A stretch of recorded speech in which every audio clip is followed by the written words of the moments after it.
The life of Scottish-born Oswald Chambers was relatively short, being just 43 when he died.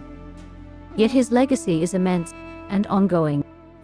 As a young man, Oswald had started his academic career in Scotland, with intent to major in art. It wasn't long before a deep and intense call drew him into Christian studies and ministry. After traveling overseas and having opened a Bible college in London, shortly after the start of World War I, Chambers was accepted as a YMCA chaplain. Posted to Egypt with his wife, together they would minister to the soldiers. The work would prove hot, dusty and tiring. But Chambers was dedicated to knowing his God and committed to the mission. For Oswald, distractions would not be entertained. There could be no half measure in holiness. Referencing Paul the Apostle, he once declared, "Shut out every other consideration and keep yourself before God for this one thing only, my utmost for his highest. I am determined to be absolutely and entirely for him and for him alone." Oswald had developed his insights and commentaries through many experiences and was a powerful speaker. His insights and encouragements would be given to thousands of Allied soldiers. As they faced fear and groped in the dark, he would guide them to Jesus. He was alongside them as they trained and prepared in the camps on the outskirts of Cairo before heading to the battlefronts of war. Many never to return. His wife Biddy would shorthand his spoken messages, and it was this wealth of material that she would later transcribe and edit to become the basis of his devotional publications. Oswald Chambers was known to have an engaging, authentic and disarming manner. Once, when confronted by a soldier who declared, "I can't stand religious people," Chambers had replied, "Neither can I." By mid-October 1917, and Oswald was working long hours, preparing for more hardship with the troops. Fatigued, he developed a stomach complaint, which turned worse before being diagnosed as acute appendicitis. He was moved to a bed in the Red Cross hospital. At first it seemed a successful operation, but infection took hold.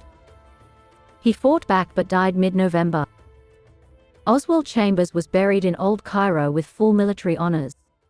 At his memorial service, YMCA worker Gladys Ingram sang, "Jesus Triumphant."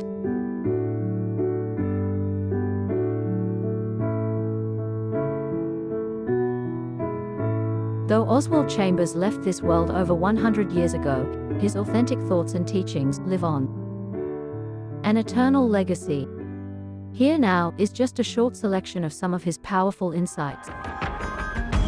Faith never knows where it is being led, but it loves and knows the one who is leading.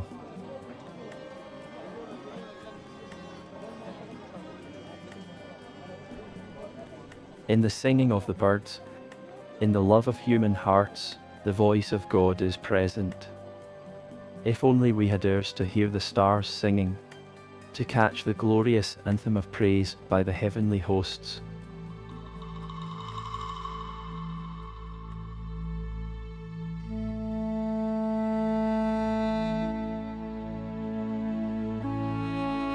The true happiness of the saint is found in purposefully making and keeping God first.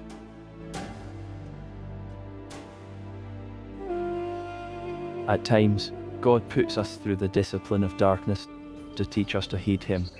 Songbirds are taught to sing in the dark, and we are put into the shadow of God's hand until we learn to hear Him. Watch where God puts you into darkness, and when you are there, keep your mouth shut. Are you in the dark just now in your circumstances, or in your life with God? Then remain quiet. When you're in the dark, listen, and God will give you a very precious message for someone else when you get into the light.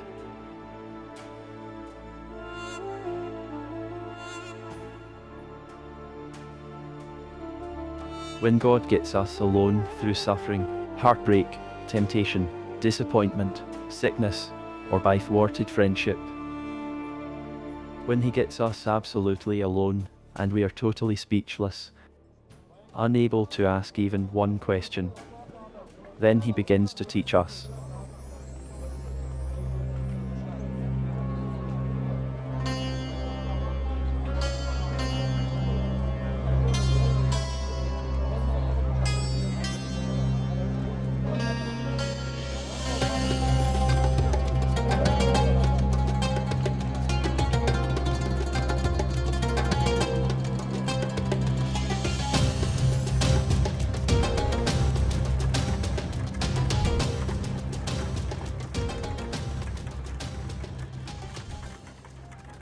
Nothing is too hard for God.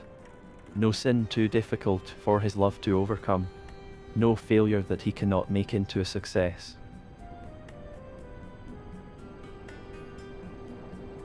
Are yesterday's present irreparable things to us? It is true that we have lost opportunities which will never return. But God can transform this destructive anxiety into a constructive thoughtfulness for the future. Let the past sleep, but let it sleep on the bosom of Christ. Leave the irreparable past in his hands, and step out into the irresistible future with him. My determination is to be my utmost for his highest. To get there is a question of will, not of debate nor of reasoning, but a surrender of will, an absolute and irrevocable surrender on that point. An overweening consideration for ourselves is the thing that keeps us from the decision, though we put it that we are considering others. When we consider what it will cost others if we obey the call of Jesus, we tell God he does not know what our obedience will mean. Keep to the point. He does know.